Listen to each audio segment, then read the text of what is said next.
এমনকি এমনিতেও আমরা সঙ্গীতের মাধ্যমে ঈশ্বরের প্রশংসা বা নিজেদের আবেগ প্রকাশ করে থাকি, তাহলে গান বাজনা গ্রহণযোগ্য নয় কেন? আপনি যদি ভেবে দেখেন, এটা আপনাকে দূরে নিয়ে যায় আল্লাহ সুবহানাহু ওয়া তাআলার জিকির থেকে, সর্বশক্তিমানকে স্মরণ করা থেকে। আমি ব্রাহ্মণ্যবাদের একজন অনুসারী, কিন্তু আমি ইসলামের অনেক কিছুই পছন্দ করি। কিন্তু ইসলামের নিয়ম অনুসরণ করতে হলে আমাকে কি ইসলামে ধর্মান্তরিত হতে হবে, নাকি আমার ব্রাহ্মণ্যবাদের ধর্ম পালন করেই আমি ইসলামের বিভিন্ন নিয়ম অনুসরণ করতে পারবো? স্যার, আমি আপনার অনেক বক্তৃতাই দেখেছি, যেমন ইসলাম ও হিন্দু ধর্মের মধ্যে সাদৃশ্য এবং আরো অনেকগুলো। আপনার বক্তৃতা আমি খুবই পছন্দ করি। বোন খুব সুন্দর একটা প্রশ্ন করলেন।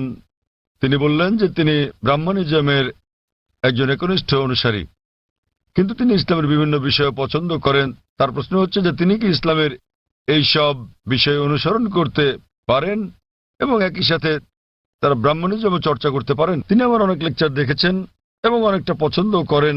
বোন, প্রথমে আপনাকে বলি যে ইসলাম বা মুসলমান হওয়া কোনো উপাধি নয়। ইসলাম আবিধানিকভাবে বোঝায় শান্তি, যা পাওয়া যায় নিজেকে আল্লাহর কাছে সমর্পণ করে। তাই যে কোনো মানুষ যদি সে তার ইচ্ছা অনিচ্ছাকে আল্লাহর কাছে সমর্পণ করে, তাহলে সে একজন মুসলিম। শুধুমাত্র মোহাম্মদ, জাকির, আবদুল্লাহ, সুলতান, শাকির নাম হলে মুসলমান হওয়া যায় না, বা ফাতিমা, আয়েশা, এইসব নামগুলো আপনাকে মুসলিম বানাবে না। মুসলমান মানে যে তার ইচ্ছা অনিচ্ছাকে আল্লাহর কাছে সমর্পণ করে। তো প্রথমেই খুঁজে বের করতে হবে আপনাকে মহান আল্লাহর আদেশ কি। বোন বলেছেন যে তিনি ব্রাহ্মণিজমের একজন একনিষ্ঠ অনুসারী এবং তিনি ইসলামেরও বিভিন্ন বিষয় পছন্দ করেন।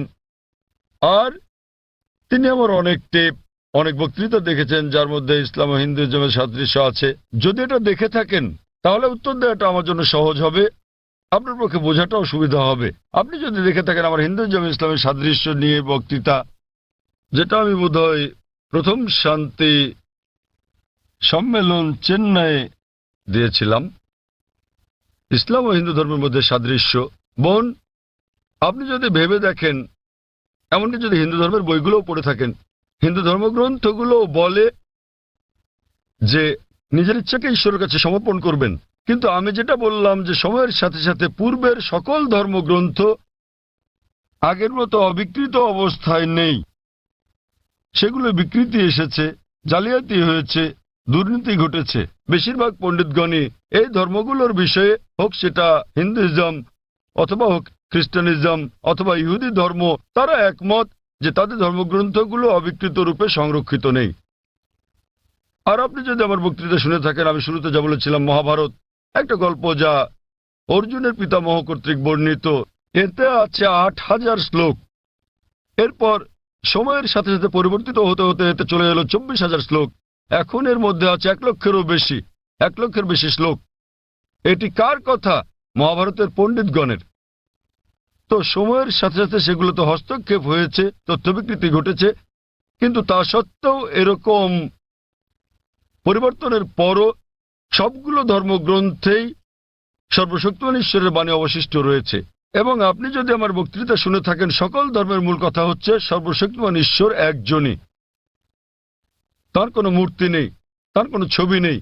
সবগুলো ধর্মই বলে থাকে ঈশ্বর একজনই। আপনি হয়তো শুনেছেন আমার লেকচারে আমি বলেছিলাম বিভিন্ন জায়গায়, যেমন ছান্দোক্য উপনিষদে অধ্যায় নম্বর ৬ অনুচ্ছেদ নম্বর ২ শ্লোক ১, মহান ঈশ্বর এক, অদ্বিতীয়। এবং শ্বেতাশ্বতর উপনিষদ অধ্যায় নম্বর ৪ শ্লোক নম্বর ১৯ এবং যজুর্বেদ অধ্যায় ৩২ শ্লোক ৩ বলা আছে, মহান ঈশ্বরের কোনো প্রতিমা নেই, তার কোনো ছবি নেই। প্রতিমা মানে হচ্ছে মূর্তি, ফটোগ্রাফ, রেখাচিত্র, ছবি, ভাস্কর্য, মূর্তি, পুতুল। তাই ঈশ্বরের কোনো প্রতিমূর্তি নেই, কোনো ফটোগ্রাফ নেই, কোনো রেখাচিত্র নেই, কোনো ছবি নেই, কোনো ভাস্কর্য নেই, কোনো মূর্তি নেই, কোনো পুতুল নেই। তাই সকল ধর্মগ্রন্থই জোর দেয় সর্বশক্তিমান ঈশ্বরের একত্বের উপর। আর হিন্দু ধর্মের ব্রহ্মসূত্রটি হচ্ছে एकम ब्रह्म द्योतय नास्ते नैना नास्ते किंचन। भगवान एक ही है, दूसरा नहीं है, नहीं है, नहीं है, जरा भी नहीं है। ঈশ্বর একজনই, দ্বিতীয় কেউ নেই, কেউ নেই, কেউ নেই, কোথাও কেউ নেই।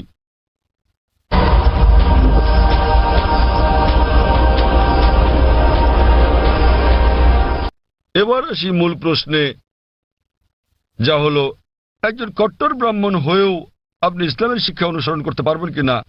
বোন, একজন সাধারণ ব্রাহ্মণের পক্ষে মুসলিম হওয়ার চেষ্টা করাটা কঠিন, কিন্তু যদি কঠোর ব্রাহ্মণ হয়ে থাকেন, বেদকে কঠোরভাবে মেনে চলেন, তাহলে আপনার ইচ্ছা অনিচ্ছা ঈশ্বরের কাছে সমর্পণ করতেই হবে।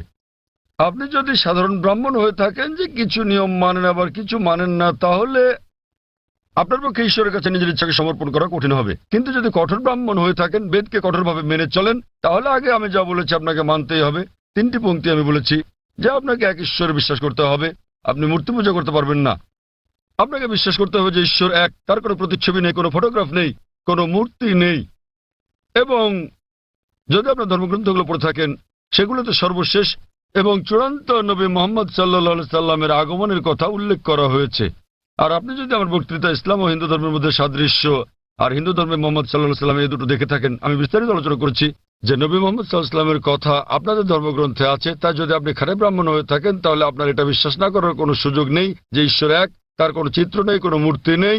এবং আপনাকে এটা বিশ্বাস করতে হবে যে মহান ঈশ্বরের সর্বশেষ দূত, সর্বশেষ বার্তাবাহক কল্কি অবতার হচ্ছেন নবী মোহাম্মদ সাল্লাল্লাহু সাল্লাম। কিন্তু যখন আপনার ধর্মগ্রন্থ বলে যে আপনাকে কল্কি অবতার চূড়ান্ত দূতকে অনুসরণ করতে হবে, তো যখন আপনি এই দূত নবী মোহাম্মদ সাল্লাল্লাহু আলাইহি ওয়াসাল্লামের বাণীগুলো পড়বেন, তখন আপনি দেখবেন যে এই কথাগুলো আপনার ধর্মগ্রন্থগুলোতে যা লেখা আছে তার সাথে মিলে যাচ্ছে। আবার একই সাথে দেখবেন এটা আপনার ধর্মগ্রন্থের অনেক কথার বিরুদ্ধে যাচ্ছে। তো এখন আমরা মনে করি যে কোরআন সর্বশক্তিমান আল্লাহর শেষ ও চূড়ান্ত নির্দেশনা, যা নাজিল করা হয়েছিল সর্বশেষ ও চূড়ান্ত নবী মোহাম্মদ সাল্লাল্লাহু আলাইহি সাল্লামের উপরে। এই কোরআন হলো ফোরকান, এটা হলো ন্যায় এবং অন্যায়ের পার্থক্যকারী। তাই কোরআনের সাথে যা যা মিলে যায়, সেটা যদি বাইবেলে উল্লেখ থাকে অথবা থাকে বেদে অথবা মহাভারতে অথবা রামায়ণে, নিশ্চিতভাবে আপনি ধরে নিতে পারেন যে তা হয়েছে সর্বশক্তিমান ঈশ্বরের ইচ্ছা ও আদেশ অনুসারেই। যদি সেটা বিরুদ্ধে যায়, আপনাকে মানতে হবে যে এটা হচ্ছে সর্বশক্তিমান ঈশ্বরের ইচ্ছা ও আদেশের বিপরীত। তাই আপনি যদি একনিষ্ঠ ব্রাহ্মণ হন, ব্রাহ্মণিজম চর্চা করে থাকেন, আপনাকে এক ঈশ্বরে বিশ্বাস করতে হবে, মূর্তি পূজার বিরোধিতা করতে হবে। আর আপনি যদি আমার সেই বক্তৃতা ইসলাম ও হিন্দু ধর্মের সাদৃশ্য শুনে থাকেন, সেখানে যা বলা হয়েছে, আপনি যদি কমপক্ষে ইনশাআল্লাহ এগুলো আপনাকে জান্নাতে নেওয়ার জন্য যথেষ্ট হবে ইনশাআল্লাহ। তাই আপনি যদি আমার বক্তৃতা ইসলাম ও হিন্দু ধর্মের মধ্যে সাদৃশ্য শুনে থাকেন, সর্বশক্তিমান ঈশ্বরের একত্ববাদ সম্বন্ধে, নবী মোহাম্মদ সাল্লাল্লাহু আলাইহি সাল্লাম সম্বন্ধে, কিভাবে সালাত আদায় করা যায়, মদ খাওয়া যাবে না, শুকরের মাংস খাওয়া যাবে না, যা কোরআনের সাথে সাথে আপনাদের ধর্মগ্রন্থ বলা আছে, আপনাদের বেদে শালীনতার বিষয়ে বলা আছে যে মহিলাদের নিজেদের আবৃত রাখা উচিত, যা কোরআনেও বলা আছে। তাই আমার সেই বক্তৃতায় যা যা আমি বলেছি, আরো অনেক বিষয় আছে, কিন্তু আপনি যদি শুধু এই বিষয়গুলো ভালোভাবে অনুসরণ করেন বোন, ইনশাল্লাহ ইনশাল্লাহ এগুলো আপনাকে এই পরীক্ষায় পাশ করিয়ে দেওয়ার জন্য যথেষ্ট। আপনি চাইলে আরো অনেক কিছু অনুসরণ করতে পারেন, কিন্তু কমপক্ষে এই বিষয়গুলো, এই প্রধান বিষয়গুলো যা আমি উল্লেখ করেছি, কিন্তু আপনার ধর্মগ্রন্থে যা বিতর্কিত, আপনার তা অনুসরণ করা উচিত নয়। কারণ আপনাদের পণ্ডিতগণই বলেন যে এটা সময়ের আবর্তনে পরিবর্তিত হয়ে গেছে। আমাদের বুঝতে হবে যে এই বিষয়গুলো হচ্ছে তথ্য বিকৃতি, হস্তক্ষেপিত, সত্যের অতিরঞ্জন। তাই মিলগুলো শুধু অনুসরণ করেন, ইনশাল্লাহ ইনশাল্লাহ আপনি একজন ভালো ব্রাহ্মণ হতে পারবেন। আপনি নিজ ধর্মগ্রন্থের অনুশাসন মেনে চলেন, যা ফুরকান এবং কোরআনের সাথে মিলে যায়, এবং ইনশাল্লাহ একজন নিয়মনিষ্ঠ মুসলমানও হতে পারেন। তো আশা করি ইনশাল্লাহ যে সর্বশক্তিমান আল্লাহ আপনাকে হৃদায়ত দান করুন। বোন, আপনি কি বিশ্বাস করেন ইসলাম ও হিন্দু ধর্মের সাদৃশ্য নিয়ে আমি আলোচনায় যে কথাগুলো বলেছিলাম? হ্যাঁ স্যার, পুরোপুরি। বোন, আমার লেকচারের কথাগুলোর সঙ্গে আপনি একমত? জি স্যার। আপনি কি নিয়মগুলো মানতে রাজি আছেন? হ্যাঁ হ্যাঁ, রাজি আছি। তাহলে আপনি যেহেতু এগুলো মানতে রাজি আছেন, আমি যা বলেছি, সুতরাং আপনি প্রকৃতই নিজের ইচ্ছা অনিচ্ছাকে আল্লাহর কাছে সমর্পণ করলেন। আরবিতে আপনি বলতে পারেন মুসলমান, বাংলায় বলতে পারেন আল্লাহর কাছে নিজের ইচ্ছাকে সমর্পণকারী। তো যদি একমত হন যে ধর্মগ্রন্থগুলোতে বলা আছে এক ঈশ্বরের উপাসনা করতে হবে, তিনি ছাড়া আর উপাস্য নেই, মূর্তি পূজা করা অন্যায়, আপনি যদি সর্বশেষ ও চূড়ান্ত নবী কল্কি অবতার মুহাম্মদ সাল্লাল্লাহু আলাইহি সাল্লাম এবং তার শিক্ষার উপর বিশ্বাস রাখেন, তাহলে আমার মতে, আমি যদি আরবিতে বলি, আমাকে বলতে হবে যে আপনি ইসলাম ধর্ম পালন করছেন এবং আপনি একজন মুসলিম। বোন, আপনি কি একমত আছেন? জি স্যার, একমত। তাহলে আপনি কি জনসমক্ষে বলতে পারবেন যে আরবি নিয়মে আপনি একজন মুসলিম? বোন, আপনি কি আরবি নিয়মে ঘোষণা দিতে পারবেন এটা? যেহেতু আপনি মেনে নিয়েছেন একজন ঈশ্বর এবং নবী মোহাম্মদ সাল্লাল্লাহু আলাইহি সাল্লাম সর্বশেষ চূড়ান্ত নবী, তো আপনি কি ঘোষণা দিতে পারবেন যে আপনি একজন মুসলিম? আমি বলছি না যে আমি একজন মুসলিম, যদিও আপনি যা বলেছেন আমি তার সাথে একমত। এখন আপনি যদি মেনে নেন যে ঈশ্বর একজন এবং তার হ্যাঁ। কোনো মূর্তি বা ছবি নেই এবং একমাত্র তারই উপাসনা করতে হবে, আর আপনি যদি মেনে নেন যে নবী মোহাম্মদ সাল্লাল্লাহু আলাইহি সাল্লাম আল্লাহ প্রেরিত দূত, এই দুটোই যথেষ্ট আপনাকে ইসলাম ধর্মের জগতে নিয়ে আসার জন্য, আপনি পাস করেছেন। অন্যান্য বিষয়গুলো পরে আসবে। তো আপনি যদি মানেন ঈশ্বর এক, তার কোনো প্রতিচ্ছবি নেই, আপনি যদি মূর্তি পূজা করতে অস্বীকার করেন এবং আপনি মানেন যে নবী মোহাম্মদ সাল্লাল্লাহু আলাইহি সাল্লাম শেষ ও চূড়ান্ত নবী, তাহলে আপনি এই জগতে প্রবেশ করতে পারবেন ইনশাআল্লাহ, অথবা সঠিকভাবে বলতে গেলে এই জীবন দর্শনে। এবং ইনশাআল্লাহ এভাবে চর্চা চালিয়ে গেলে আপনি কি এই জীবনধারায় আসতে চান বোন? ঈশ্বর চাইলে হ্যাঁ, এই তো ইনশাআল্লাহ, মাশাআল্লাহ। তো বোন, আমি আবারও আপনাকে জিজ্ঞেস করতে চাই আনুষ্ঠানিকভাবে, বোন, আপনি কি বিশ্বাস করেন যে এক ঈশ্বর? হ্যাঁ করি। বিশ্বাস করেন যে সর্বশক্তিমান ঈশ্বর ছাড়া আর কারো উপাসনা করা উচিত নয়? হ্যাঁ হ্যাঁ। আপনি কি একমত যে মূর্তি পূজা ঠিক নয়? পুরোপুরি না হলেও কিছুটা একমত। না, দেখলেন তো, পুরোপুরি না কিছুটা, এটাই বলতে পারছেন না।